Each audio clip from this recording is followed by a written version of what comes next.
There we go. Good evening and welcome. We are at Tiki Hut Central, the podcast, and I'm Ken Rose, your host for this evening. This is our second episode, and I'd like you to say hi to Lisa. Lisa's going to produce the show tonight. Lisa, give a big wave to everybody and say hi. Hi. All right. Well, first we'll mention our sponsor. Today's sponsor of the day is going to be Suds Saloon, located in the Montrose Street Market. In fact, I was out at Suds earlier today, and let me grab some of the goodies I picked up there. I picked up some Heavy Seas. This is a Fearless Bold Independent beer. They posted this on Facebook yesterday and said, get it before it runs out. So I got some Heavy Seas before it ran out. Suds has a great selection of beers, tons of draft, a lot of different styles from lagers to porters and so on. Also picked up some Cigar City Brewing. This is a nice lager, also ice cold from Suds Saloon. For tonight's episode, we're going to bust open, what do we got here? We got V-Twin from Motorworks Brewery out in Bradenton. This is a Vienna lager, also from Suds. We're going to give it a shot, and give me a second, and we'll see how this tastes. Let me fill Lisa's glass, too, because she's our taster. It smells good. I'm the There you go. tester. But I'll rely on you guys. All right. Cheers. Cheers. Let's begin the episode. Not too bad. Oh, that's excellent. Lisa, camera's on you. What do you think about that beer? It's good. Right on. I would drink it. All right, cool. Suds Saloon, located at the Montrose Street Market. They're on the bottom floor. I saw Darren today. Tell Darren you saw us on Tiki Hut Central, and he'll take care of you the rest of the week. And thanks for that. Okay, tonight we've got a very special guest. We've got Mr. Michael Rose. He is a serial entrepreneur. He does a variety of different types of businesses, and we're going to get to meet him tonight. Mike, say hi to everybody. Hello to all. First guest here I see. I feel like a little privileged. You're very privileged. It's interesting. I've known Mike for about 50 years now. My sister and I, we were living a fantastic life, just the two of us as only children. And Michael showed up, and the rest, as they say, is history.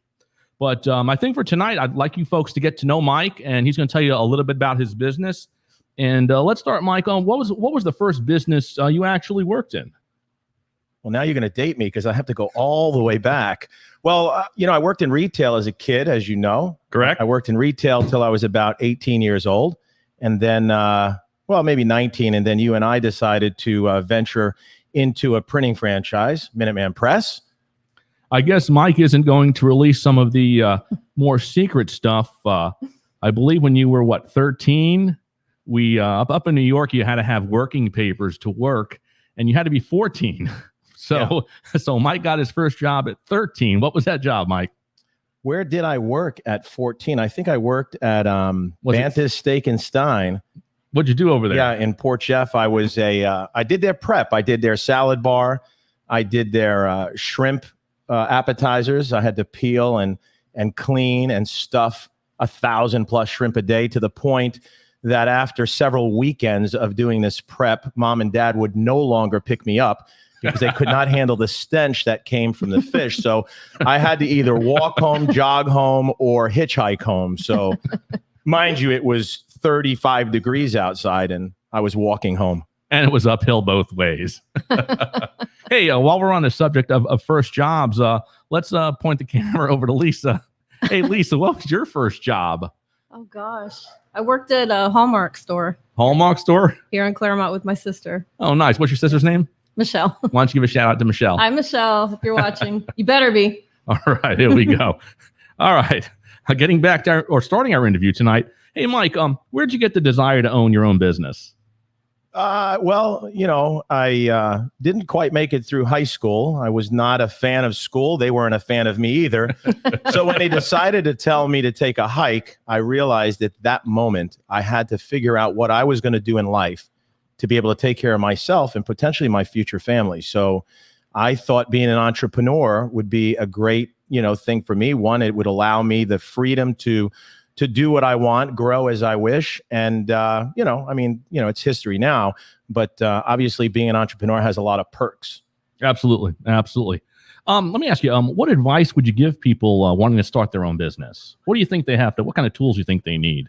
Well, I mean, for anyone that wants to start a business, you have to obviously come up with an idea first. You have to have an idea, maybe a dream, maybe a vision of something that you would like to do. You have to put that dream or vision onto paper. I mean, that's probably the first step in any startup of a business, is to get it down on paper exactly what it is you're looking to do, and how you think you're going to execute this, whatever this business plan is. So the first step is to get it down on paper and kind of create an outline, so you kind of have a good feel of the direction you're going to head into when you ultimately decide to execute the plan and start the business. Great. That's great advice. What do you wish you had known when you started out in business? What things, could you tell somebody that maybe you didn't know when you first broke away from working for somebody? Well, I mean, that's a tough question. What do I wish I knew in the past? I mean, I wish I knew how hard it was. It's a lot of work. You think it's easier to leave, a position of employment with an employer because you think it's gonna be all great and it's gonna be all rosy all the way down the road, but it's not. So, I wish I would have in the early stages of developing business. I wish I would have thought out the process a little bit more. Kind of wrote down, the different pitfalls potentially that could happen down the road, consequences of different decisions that you make in your business decisions to start. So, in hindsight, I wish I would have planned a little bit better. But that happens. Entrepreneurs always go through the stumbling. They have to persevere through the different adversities that they're going to come into. They're going to hit them square in the face. That's just part of being an entrepreneur and part of the process of getting through the mistakes that you will make along the way. Even today, after I just turned 50, so I've been in business myself for about 30 years. So even today, I realize the different mistakes that I've made, and I still make mistakes. The important thing is to learn from the mistakes and be able to move on and not let the mistakes bog you down and destroy that vision or dream of getting into that business. Well, I mean, that actually brings me to my next question. In business, what was your biggest failure in business, and how did you learn from that experience? Probably the biggest failure in business was taking business, being an entrepreneur for granted. That was probably my biggest failure. Sometimes, for me, I took a lot of it for granted, and I cut some corners along the way in different assorted businesses. I cut some corners that I wish I would have not done. Right. I would have taken it more seriously and thought out, the different things that were going to happen. I think that was probably my biggest failure. Right. And not planning and executing the way I should have. I think that's very common. Being a business person, how has that turned you into being a better person overall? Well, I mean, whether it's personal or professional, you're always going to hopefully evolve into a better person, a better you. You're going to take the mistakes that you make personally and professionally and hopefully refine those. And ultimately, it's going to make you into a better person. As far as making you into a better business person, I think, again, taking all of those mistakes, those experiences that have happened over the decades and being able to really, really get your mindset. I always say that when I'm consulting people, I always say, you have to have the right mindset. So moving forward now, I think my mind is set better. I'm able to calculate the different outcomes of the decisions I'm making for business. And it has helped me ultimately to execute the business plan better and to better manage the different businesses that I operate than I did before. So, gotcha. Yeah. Okay. Good stuff. As a business owner, entrepreneur, in fact, Lisa and I were going back and forth earlier how to say that word. We were going to change it up as we went. But, what do you recommend a new or even a seasoned business owner in business? What should they focus on? I mean, what do you recommend they do other than, people say, work on your business, not in your business. What things do you do outside of the day-to-day to operate your business?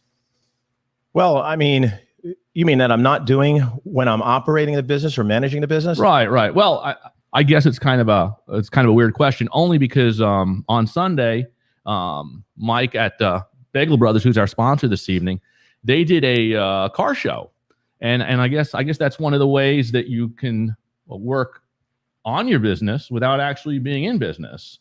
Yeah, I mean, so tell me about events. For example. Doing events outside the business is great for any business. One, it brings in new clientele to your business. It allows you to network with a new group of people. It might not have been the same group of people that were currently doing business with you. So it brings in a diverse group to your location or your business. And allows you to network to get them to do business with you, or vice versa. You'll wind up doing business with them, and they will tell others, that maybe, hey, by the way, you should go down to Bagel Brothers. They got great breakfast sandwiches. So networking is really important.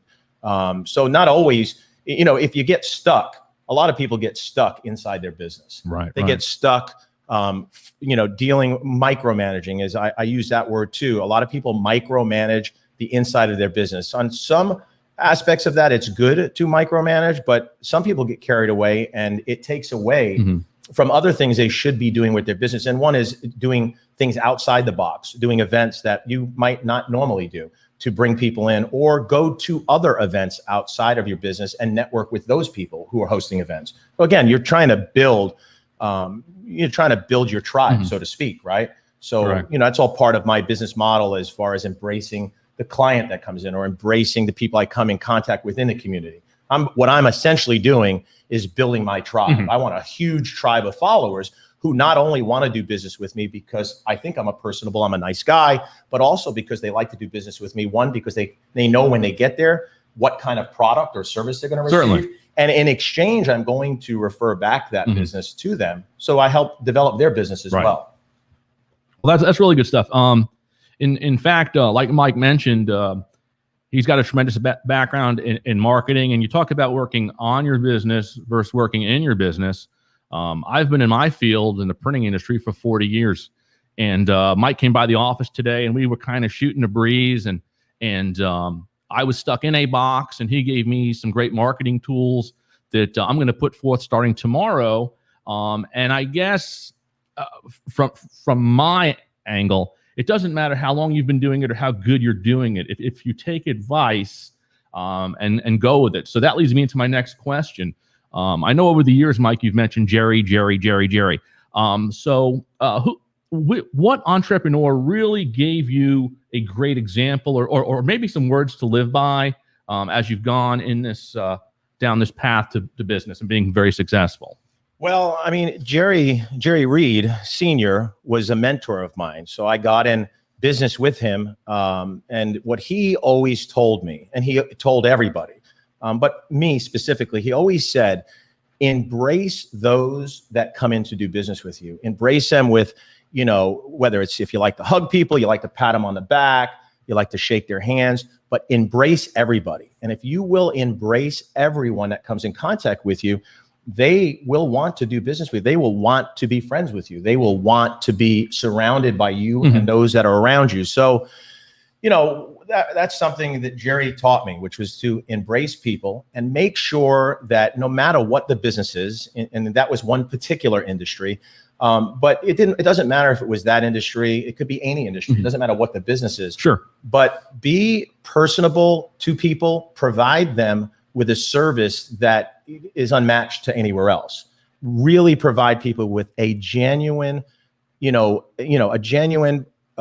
personality, good service, because you want to take care of them. Make sure people know that you ultimately are there to take care of them, because not only do you want them to feel good and comfortable in your space, you want to let them know that you are appreciative of the fact that they chose to come and do business with you. So that's something that really stood out with me over the years with Jerry.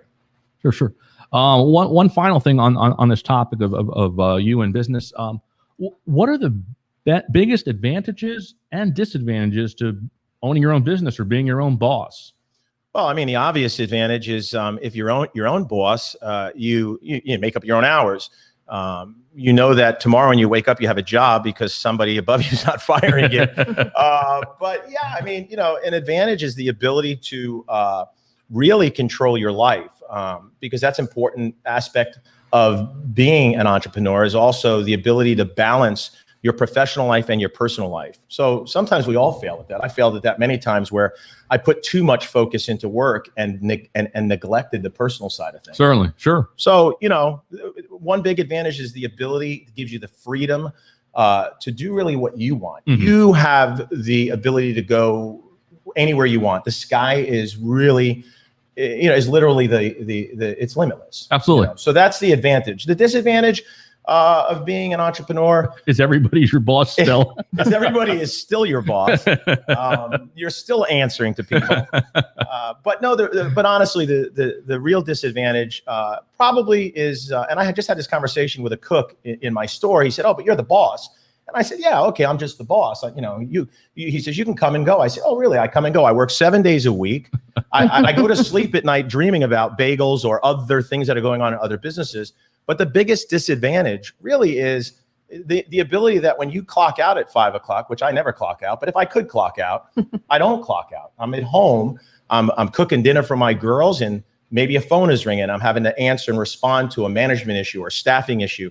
Or maybe right now I'm in the middle of building out a new store and I'm dealing with the county who doesn't want to approve my permits. So I'm dealing with that. I'm inundated with stuff. So Certainly. The disadvantage is that you never get to really get away from your business, where an employee, it's tough to be an employee. They all want the perks of an ownership, but when they leave at 5 o'clock, they don't ever have to worry about it. They're at home doing their thing. Correct. They don't have to worry about if bagels are going to be made at 6:30 in the morning. I have to worry about that. I have to worry And about 9 also. when the phone rings at 4 in the morning. Well, why is the baker calling at 4 in the morning? Oh, because she's going to be 45 minutes late and she's going to push the bagels through the oven when they should have waited a little bit. So, that's a disadvantage. Thanks, Mike. Great. I got many more disadvantages, but those are the big ones. Well, but before we get into the next topic, I've actually got Lisa sitting over here, and I think she's on camera there I'm on somewhere. And with Lisa, since we are live, you can either text any questions, and Lisa will relay them to us. You can even call us on our hotline. That number is 407-443-4015 with any questions that you might have. This next topic is about branding. And I asked Mike before he came on the show tonight what he'd like to discuss. And he said he wanted to talk mostly about branding. So I've come up with a list of questions that I'm going to ask him. And I'm sure our viewers will find this very informative, very valuable. Because again, Mike's business is Bagel Brothers. He's a professional. He's an expert in opening up restaurants and nightclubs and all different types of businesses. And right now, Bagel Brothers, it has taken off like wildfire. And we're going to get into branding. So that sound good, Mike? Yeah, branding is great. And you should definitely take advantage of the calls and messages. I mean, if you're out there and you're thinking about getting a business or you're in business for yourself, I mean, definitely take the opportunity to call in to myself or to you or message us, and maybe we can answer some questions that you've been thinking about. And I mean, now there's no better time than right now. If you're there, pick up the phone and call us. Agreed. So let's start off with how many years, Mike, have you done branding? So let's see. I've been in branding a business. Well, I'd like to say I've been in it since I'm in my early 20s, because when I left our business, Minuteman Press in Kissimmee, I went off to do some things. Of course, we moved cross country. That was a terrible mistake. Well, but when I came back, I also had to figure out what to do, and I started a marketing company. Right. And if you remember, I did the in-room hotel guest directories. Correct. And correct. it was called Creative Marketing. And I did the in-room guest directories where I would go to a hotel. I went to Key West. At the time, it was on Duval Street, the Holiday Inn. They wanted a hotel directory. I did a directory for them. I got to stay there for 2 weeks for free in exchange. And then I would go out into town and barter my advertisement in order to eat for the week. Certainly. So, that's probably when I first started, because that marketing was important. One, I had to brand myself. Two, I had to get people to know who and what I was about. And also I had to deliver a good product. Right. Absolutely. Well, why don't you tell our viewers what branding exactly is? What is branding? So branding can be identified as you could be your brand yourself, but particularly it's either a name that you create for a company or a product, and you hopefully when you're branding, you don't always have to go the route of doing a federal trademark on whatever name it is you're using. Obviously, that's the ideal situation, but it doesn't matter if you're ABC Tires. You want to come up with a color, a font size, a style that this thing is going to look, whether it can be marked or not marked. It doesn't really matter because a brand could be anything. So it's an identifying mark of the business or product that you're providing to the consumer. So that's one of the most important things is branding, because you want people to be able to identify you when you're out there, whether it's Bagel Brothers, it's the color of the letters. Like we don't use red today and blue tomorrow. I was talking with my cook at the news store. We were driving through Four Corners and we saw a red band going around this new constructed building. And I said, you know what, that's got to be Arby's. That's probably Arby's going there. And when we drove around the front, and there was a sign, coming soon, Arby's. So those are identifying marks or colors. Marks and colors are different things, but it was identifiable to the sense that I know that that's Arby's. So part of branding is making something unique to your business or yourself or product that other people will identify with. So when you're advertising in your marketplace, people eventually over time will go, oh, hey, that's ABC Tire, or hey, that's Bagel Brothers. Sure. Like Starbucks does with the girl, or the little smiling face of the little boy on Hungry Howie's. You don't need Hungry Howie's to see that image. You see that image, you go, oh, that's Hungry Howie's. So that is what branding is all about. I was going to ask you, Mike, what the process is for branding, but I know that earlier this week you and I have been kicking around some branding ideas. But why don't you tell our reviewers the process of branding? What goes into that concept, the idea, and how do you bring that forward to something that you can actually utilize in business? Well, the first thing, probably the most important thing, is to figure out, if you remember before I mentioned a business plan, putting down an outline of what you're going to do. So one is, if you're going to create a name, so we'll use, for example, if we're going to create a name, a brand, Bagel Brothers. Especially Bagel Brothers. But if you're going to create a brand that's going to be identifiable, what are you going to do with the brand? Are you looking to do multiple locations? Are you going to scale to the point where you might want to be a franchise? Or do you want to just be a licensor of this mark? Speaking of Bagel Brothers. So those are a couple things that are real important. Are you using it because you want a franchise, or are you going to use it to license just the name? Because those are two different things. So the process is, one, you have to come up with a name that is available. So it's important to hire a federal trademark attorney, which I have, that's on retainer at all times, which is another thing I'll get to later in our conversation. But it's important to have not only an attorney to help you check the availability of a mark so that you can do an application in order to get pending approval, and then hopefully eventually you get the approval to use the mark. So the process is to come up with a name that is unique, that others aren't using. Some parts of names you can't mark. So you can't necessarily mark bagels because bagel is generic. Correct. So there are parts of my overall logo, my brand, that are something that can be registered as one and related to pastries or bagel making or breakfast place, lunch place. So those are tags, so to speak. Most people know what tags are.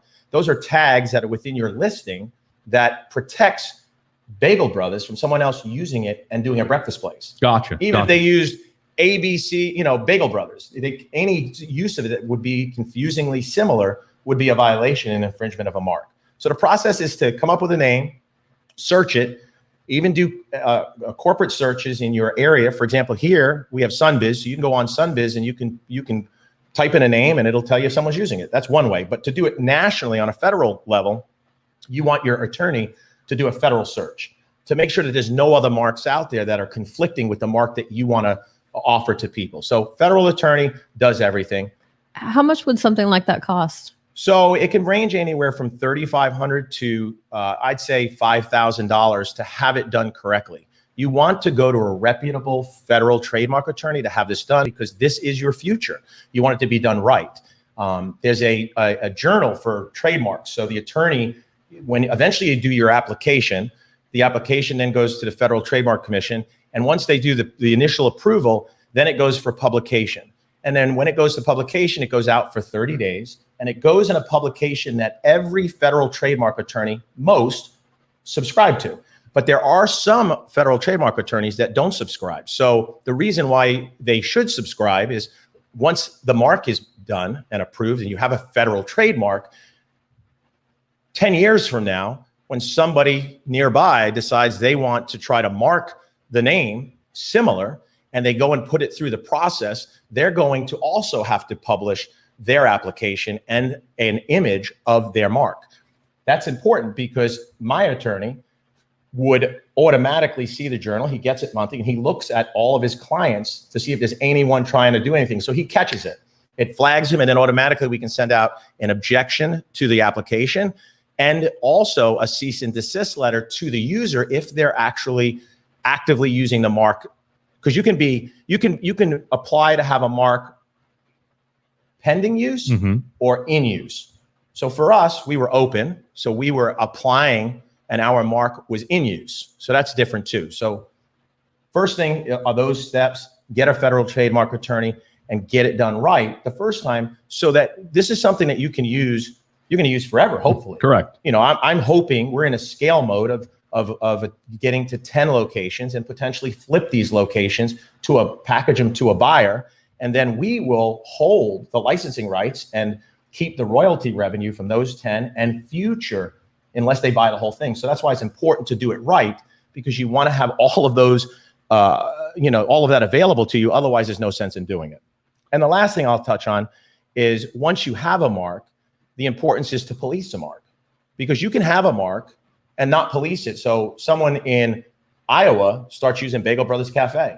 Someone says, "Hey, Mike, I saw a Bagel Brothers Cafe in Iowa when I was there near the airport." And I say, "Oh, all right, that's cool." And I do nothing about it, which many do. Right. The importance is to, "Hey, Greg, by the way, there's a user in Iowa using Bagel Brothers Cafe." So he can immediately send a cease and desist, because if you don't, they call that naked licensing. So that's when the holder of the mark is ignoring the fact that others are infringing upon it. So then it's called naked licensing. It causes an abandonment of the mark, and then you lose your rights. So you spent all of that money, all that time building business, but you ignored people infringing on you. So you lost the right to protect the mark. So that's important. Right. Interesting. Good stuff. Good stuff. So legal's the most important when branding. I guess the next question I can answer myself as well. Why is branding important? Because in Minuteman Press, we brand all the time. So I see, Mike, you've got a bunch of things on our desk here that you're going to share with the viewers. And I guess all this will relate to branding. And printing. And printing as well, because we always need printing for the branding. It's funny, and then before Mike jumps into this, I eat at the bagel shop all the time. I don't eat there because he's my brother. I eat there because the bagels are amazing and the sandwiches are absolutely amazing. And they don't just have bagels there. They don't have bagels. They'll do sandwiches as well. The cheese is always melting out of your sandwich. They do 2 fresh eggs on everything. You get bacon, sausage, ham. And we're doing steak now. Steak. I saw steak. I saw steak. Yeah. My favorite's the eggs Benedict with the home fries. Yeah, we hate those. That totally disrupts our kitchen, but we sell a lot of Benedicts. I think everywhere we go, it's all about eggs Benedict, isn't it? Yes. Yeah. Well, and you have pancakes too. I blame Lisa all the time. My cook's like, "I can't believe we have 5 of these to do." I said, "Well, it's all Lisa's problem, because she's always talking about eggs Benedict." So that's Lisa with eggs Benedict. It's my fault. I had 5 of them, Well, let's start looking at some of this merchandise, Mike. I know what I meant to say. By the way, there's an art to poaching an egg. Not everybody can poach an egg, but there is a science to poaching a good egg. What? Maybe I need to learn how to do it. I can charge you for that and teach you in your kitchen. There you go. Everything has its price. Mike's going to talk about some of these products that he has here to show you branding. But I think it's ironic because I'm in the bagel shop a lot, and many people walk in for the first time and they look around and they say, "Wow, this must be a franchise." Happens all the time. This must be a franchise. Yeah. And I know that it's not because they're walking into some building. I know that there are tools in place that Mike's going to discuss. So tell us about these tools. So that's a true story. We have a lot of people that come in and ask us if we're part of a franchise. And the reason that happens is because when they show up at the curb, they're confronted with all of our signages, as on our screen right here. We're not really in front of the Bagel Brothers, but we feel well, like we could be if we wanted to. We could be if we wanted to. That's what it looks like. But so that is part of branding. So when people come up to our store, or stores, they're going to experience that same entranceway. Right. And then when they enter the store, they're again hit with branding. They're hit with digital displays for menus that have our brand up there. I use the girls, my daughters, as the baker models, and people relate to the girls. Oh, I saw the girls in the ads. They're so cute. Are those the girls there? Or if mom brings them to the store, they're like, oh, that's the girls from the ads. So, so again, that's part of branding. So the use of a model or my daughters they're probably going to charge me now, but branding. So you walk in, there's digital screens, there's signage inside. There are our menus that Minuteman Press did. Minuteman Press and Claremont. Remember that. Claremont. Let me tell you something. These are awesome menus, and this is a hard task to do.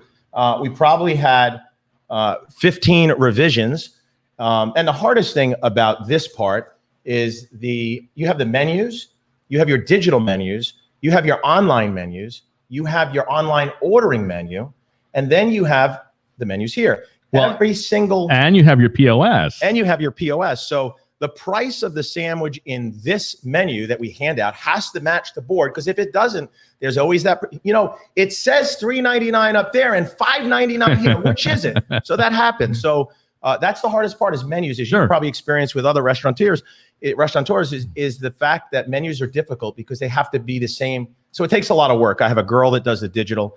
But anyway, to get back to our story, branding inside the store. Right.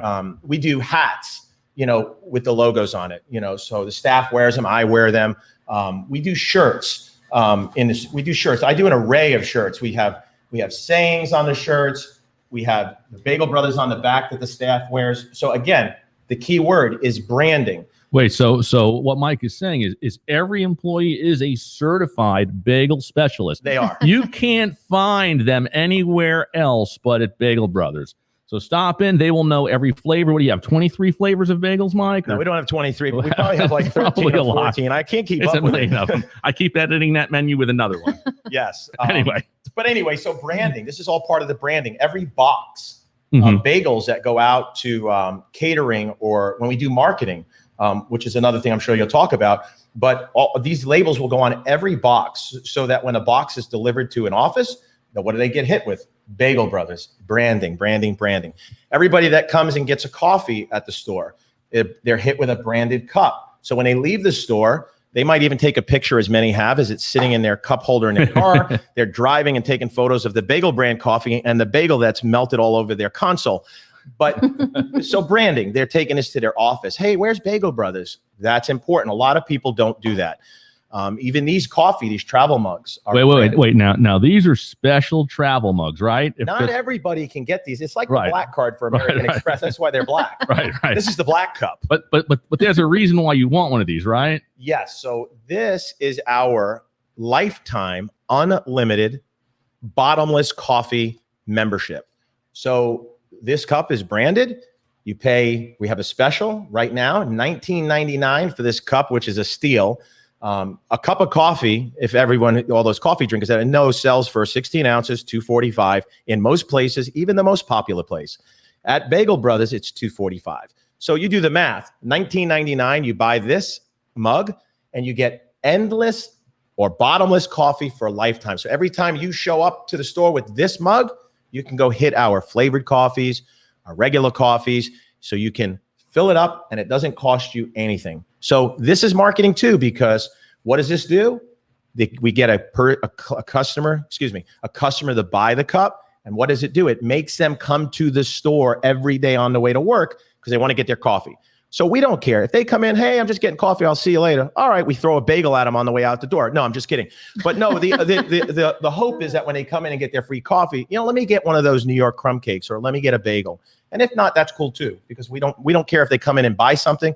But the goal is for them to use this cup to come in and buy breakfast every day. And their coworkers see it and they're like, where is this Bagel Brothers? Yeah, we sell a lot of these. We have a lot of members. They come in. It's cool to see our guests. I shouldn't say members because everyone is a guest of ours, whether in our house or at work. Every guest, we see a lot of guests bring this into the restaurant. And that's great to see because we have a lot of regulars. They love our coffee. Excellent. Excellent stuff. Well, with all of the advantages to branding and carrying your brand through, and in fact, I see you even have your Bagel Brothers polo shirt. And Yeah. So Bagel Brothers shirts, and of course, website is important. Website. Social media is the biggest thing. And why is that important? Well, you can't leave out a website because that too is identifying to your brand. But you want to push your guests to your website because it's going to drive business, but also because we use cell phones. Mhm. So this is the number one tool for marketing, whether you're doing mobile text marketing or you're doing offers on social media, which I'm sure you'll talk about, but that's into the marketing aspect. But everyone, it hits their phone. So you want to be able to make sure everything comes together as one giant marketing package when it comes to branding. Don't leave things out. Don't shortcut things. Yeah, I could probably buy a cup for 30 cents cheaper, but I'd rather send out a cup with my name on it because that's some good marketing for an extra 30 cents. Oh, we have somebody that says, definitely coming over for a lifetime coffee cup tomorrow and bagels Oh, great. They're $39.99 tomorrow. No, I'm just kidding. They're from $19.99. Sud Saloon. Oh, cool. Hey, Darren, how are you? Well, one of the other things, like Mike mentioned, and in my printing business, I do the same thing. It's something that every business should know, understand, and do regularly, and it's called residual advertising. And every printing box that I send out has our label on it because we never know if the person we're delivering it to will be in that position next time. Same thing with the Bagel Brothers Cafe. Even a cup sitting on somebody's desk, they're going to see that sandwich and they're going to know where it came from, even without asking the person that has it on their desk. So residual advertising is just as important. I know Mike puts menus out. Yeah, this everywhere. is a big thing right here because I go into a lot of restaurants I like going into restaurants, one, to do business locally, but I also like to go and see what they're doing right and doing wrong. Some will hire me to do consulting and some won't. But one thing I notice in a lot of restaurants, they don't have menus. Small businesses, I'm not talking about the big franchise companies, you go in, hey, do you have a paper? No, we don't have any menus. That's a big problem because one, we want to give every customer who comes into our store, every guest, we want to give them a menu to take home with them because we want them to look over the menu and see items that they didn't catch on the display board, or just a reminder of, hey, we should order this, or we should order this catering breakfast pack. We put this in every box that leaves our door. So if someone orders a dozen bagels, we don't only label it with our name, we put this inside the box. You have to have menus. If you don't, you're losing that sale down the road. I think Mike's point on menus is great because even as a Minuteman Press franchise and a printing company, we also have a menu of services so that if somebody comes in and orders a set of business cards or maybe some letterheads, I always put a menu in the box because that will list some of our other products, whether it's flyers, whether it's forms, whether it's advertising specialties like coffee cups and pens. Exactly right. So it's a way for us to get residual, again, that word residual business from that same client. Yeah, hand-to-hand marketing is so key. It's so important. It's so valuable to a business that's doing it. Hand-to-hand marketing is big. So what are the disadvantages to branding? Well, I mean, it costs money. You have to spend a good bit of money initially. A lot of it is the initial out-of-pocket expense, like making screens for shirts or getting your logo digitized or paying for setup for mugs or getting menus done. So there's a cost involved in that. So the disadvantage is it costs a lot more money. It's not a little bit. It costs a lot of money to do this. But I think the value in it is what you get and build down the road. You're building revenue. That's always the ultimate goal in business. Everyone's always like, how do I build revenue? Well, okay, let's see where you are where are you today? What are you doing? Oh, we're not doing we don't advertise. I don't want to advertise on social media because they're not my people. Right. Because you just weren't thinking. Because my thought was I business to business. Right. And then we were talking and we're like, well, but businesses are run by people. And I'm like, business to business. It's like a light bulb moment because again, I mean, that's part of what Mike talked about earlier. Working in my business and I'm not always working on my business. So sometimes getting that feedback from somebody else, the light bulb goes on and says, oh, damn, that's what I should be doing. Feedback. So feedback. There are many, many people professionally and personally that refuse feedback. They don't want feedback. They don't want constructive. They're experts. Yeah, they're expert. They know everything and they don't want to hear it. You have to be willing to get feedback from others. And you also have to listen to constructive criticism. Like Sure. That's one thing that Jerry taught me was you have to listen to your guests And you have to listen to your employees, and you have to listen to other people, family, and that's one of the failures I had early on. I didn't want to listen to nobody. Sure. Because I knew everything. Let me tell you something. I didn't know everything. So, so yes, feedback's important. So once you've got your branding done and you've got your licensing done, you've got your gear printed up, what's the next step? How do you get some of this stuff out into people's hands? Because not everybody can come in. I know that when I'm out, I usually have a Minuteman Press shirt on wherever I go, just because people will say, "Oh, you're Ken from Minuteman Press." Now tonight we're doing Tiki Hut Central, so we've got our shirts. I've got mine. Lisa's showcasing her nice navy blue shirt. So I guess, what do you do with all this stuff once you get it done, Mike?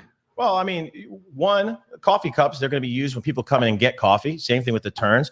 A lot of these we try to sell, and we sell some. People send them over to friends and, as gifts.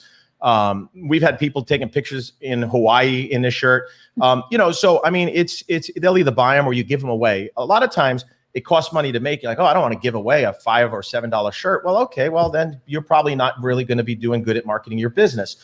So we give away a lot of apparel. We give away hats. When we had our car show this past weekend, we had a tremendous turnout. And part of the car show, we printed the car club on the front. I saw that, the Wild Thunder shirts. Wild Thunder very cool. Shirts, and then we branded it with the Bagel Brothers on the back. So we said the first 10 cars that arrive would get a free T-shirt. So we gave away 10 free T-shirts. I gave away shirts to the winners. So it's not always about selling things.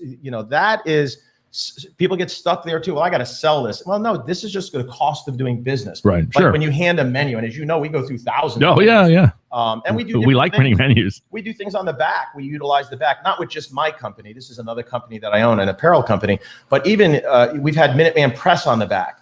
So the idea behind that is you can take your menu and you can partner or share marketing with other businesses in town. So if there's a restaurant in town, like Hungry Howie's is an example, my neighbor, he would take a potential back here, which we're working on. He would take a back of this, and we wouldn't mind promoting it because it has nothing to do with bagels, and he's not competing with my business. So it's called share marketing. So now if these menus cost me $400 for a box of 500, maybe now because I put someone on the back, they don't cost me anything. Sure. Because I'm willing to put another advertiser that's not going to compete with my business. And that's another way to network and get your brand out there.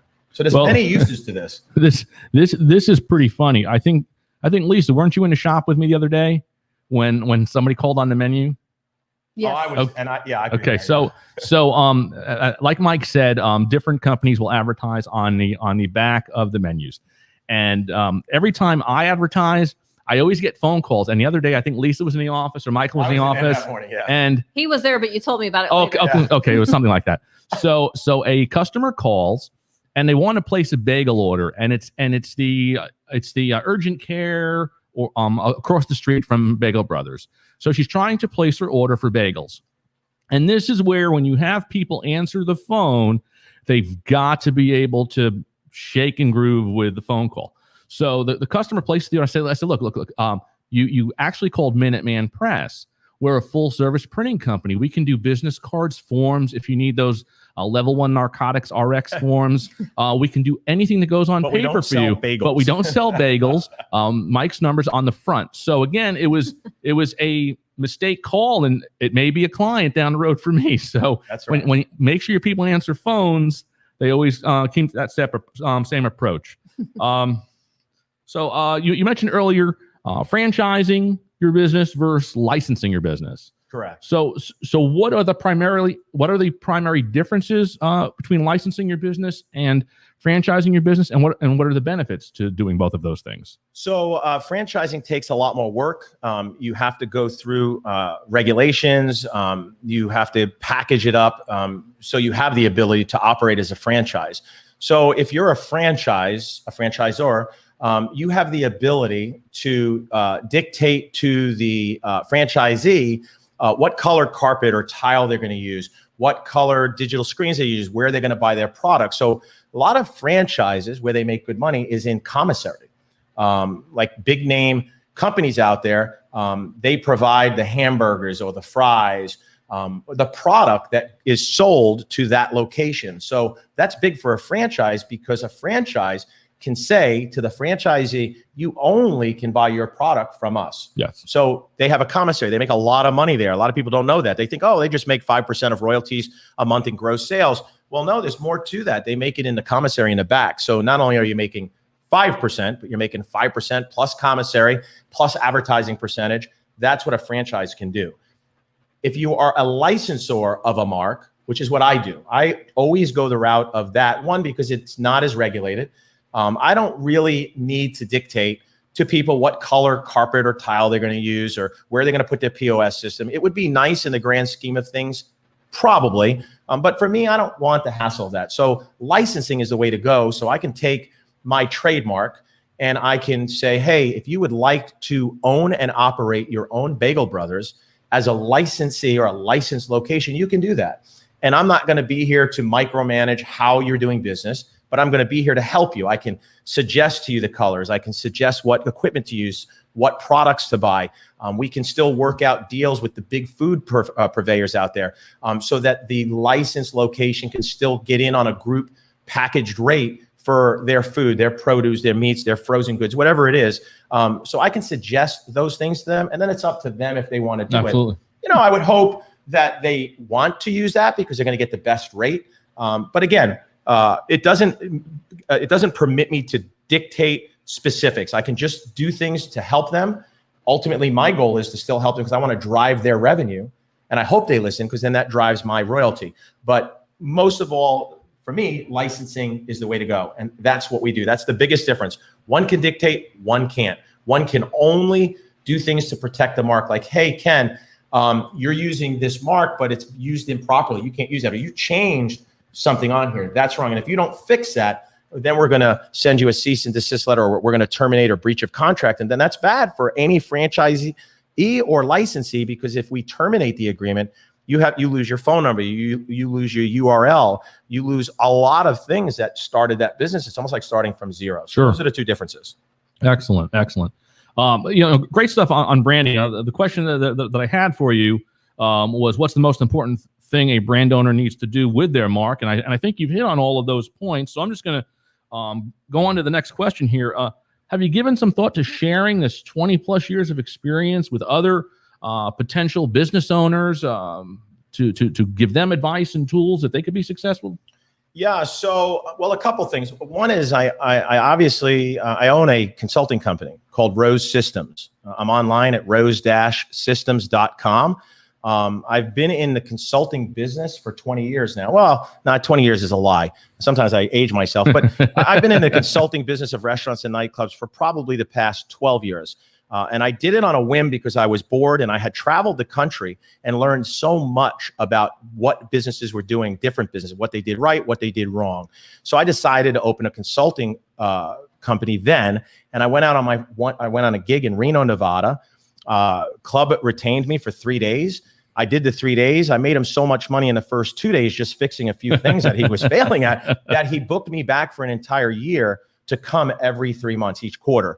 So so that's what I've done. I do that now. I consult. People call me all the time. I have friends, people on social media, on Facebook. They'll reach out to me and ask me questions. They want to know about this or inventory, about why their sales are off, why there's no net profit. And I'll give them some tools to figure out what's going on in their restaurant or club. And with all of that I've done over the years, there is something new that I'm getting ready to start. I'm actually doing it with you. And we're going to call it the Startup Junkies. Correct. And the Startup Junkies is going to offer to the community. We're going to start here in Claremont. We're going to do an offer on social media. That's going to give, we're going to do a 24-seat conference room, and we're going to give the seats away for free, first come, first serve. And it is what the name is, Startup Junkies. We're going to I'm going to offer a seminar on how to start a business, like from A to Z, what it takes to start the business, from concept to business plan to setting up a corporation, setting up your QuickBooks, all the advertising, all the way through. I'm going to take people on a little journey through the process of what it is to start a business from scratch. Maybe people are in business for themselves and just want to come to listen because they want feedback. And we're going to do a Q&A session. So we're going to get ready to do that together. Correct. You're going to help me with that on the printing side of it. I'm sure you're going to get up and speak. But it's going to be fantastic. We're going to have 24 seats. It's limited seats only. It's for free. We're going to do maybe 3 of these, and then the fourth one, once we have it all together, we'll do for paid seats, like a $49.95 ticket. But with that $49.95, we'll provide not only a fantastic seminar with great information on owning and operating a business. You'll bring in you'll have input. We'll bring in some people, but we will also give the ticket holder a book filled with all of the information that they need, like a playbook on how to open any business, with all the links in a USB, with all the forms.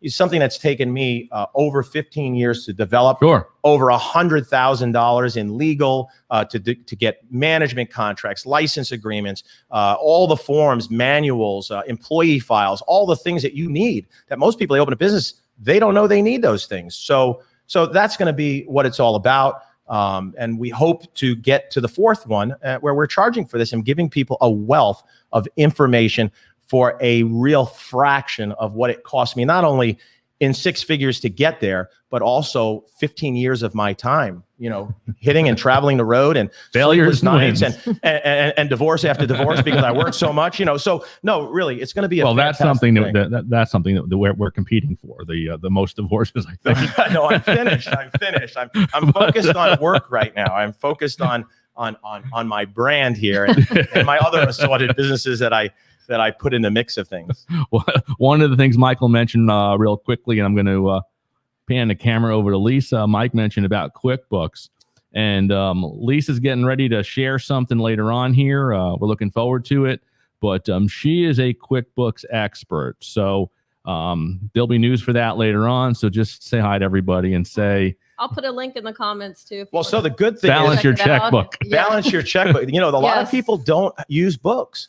There are a lot of people that do it on spreadsheets still. And I'm like, how are you? Do you even know what your margin? What's your payroll? What is your payroll percentage? I have no idea do you know how much your payroll was? I have no idea. Well, what did you spend in food? I have no idea. What percentage is your food? What is your percentage of rent to gross? They have no idea. So having someone like Lisa, which you guys are going to talk about, but you know what? I didn't know that. So at Startup Junkie, she may be our very first guest to speak about accounting and the importance behind accounting, because let me tell you something. And getting your book started from the get-go. I'm going to end with this. The most important thing, Oprah Winfrey said this.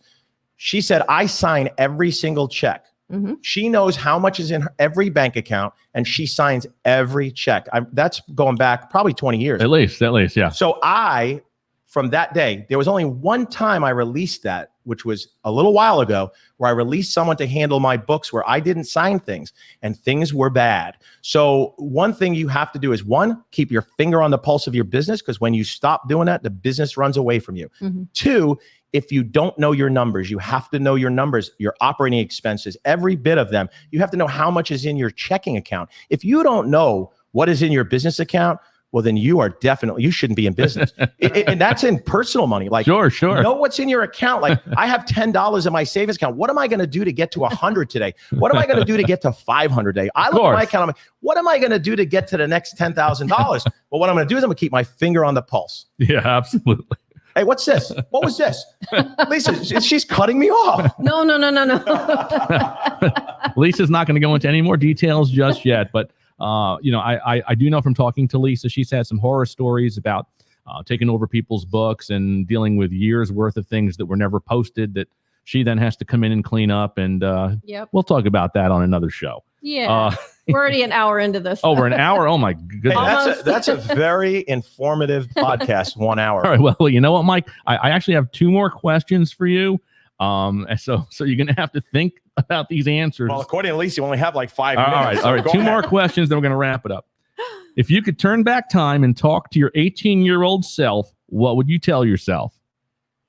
I would tell myself to save every bit of money that I had until I reached a goal. And I don't mean a $20 goal. I'm talking $50,000 to $100,000, and then figure out what to do with my money. Because at 18 years old and through, man, I waste a lot of money on things that didn't produce money. And now that's the difference. Now I'm doing differently. I'm actually investing in myself so that I can multiply passive income streams, growing my businesses and Mhm. growing myself. So 18 years, if I was 18 again, I'd say save my money and figure out what I'm going to do with the money saved that's going to help multiply it to bring me more income. That's important. Now for one more crazy question. Oh boy. Okay, so this is gonna be a motivational type question. Maybe it's an advice question. So if you could put anything on a billboard for people to see, what would it say? My face. No, I'm just kidding. I'm just kidding. People see enough of my face. What would it say? What, pertaining to my business or? Anything in general. Is there a quote that sticks in your mind every day when you wake up? Is there something that's in your mind every day? Yes. Okay. Don't struggle with the things that happened in your past because there is nothing you can do about it. The only thing, and that would be my quote, don't Good. struggle with anything bad or good that happened in the past because there is nothing you can do about it. The only thing you can do is focus on today. What am I going to do when I get off this podcast? I'm going to go and finish up Lake County's damn permit stuff that they've got me spinning and losing sleep over. But seriously, I would focus on today and tomorrow. What can I do differently today and tomorrow? Forget about all the nonsense because if you sit and dwell on the past, you will sit and dwell forever. You're absolutely right. I got to thank Mike Rose for coming in tonight and sharing with us and giving us some great information. I'm going to give a shout out to Mike again at Bagel Brothers Cafe. Where can we find you tomorrow morning for breakfast, Mike? Man, I will be up at 4:30 in the morning and I will be at Bagel Brothers ready to open that door at 6:30 a.m.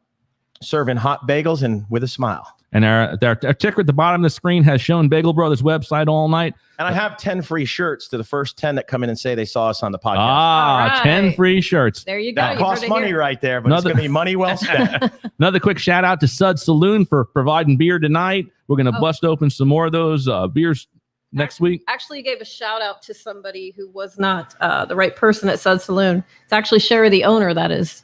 Ah, Sherry. Okay, I was going by the name on the T-shirt and the beard. So Give a shout out to Sherry. We have to go there and have a beer. we'll have to go down to Sud Saloon. Again, they're located at the Montrose Street Market downstairs. They've got a ton of stuff on draft, and they've got cans that you can take to go with you. And again, we'll thank Minuteman Press, Tiki Hut Central. It's Ken Rose. Mike saying goodbye tonight. Goodbye. Lisa, say goodbye to everybody, Bye, everybody. and click us on out, girl. Thanks for having me. Thanks. Thanks for tuning in.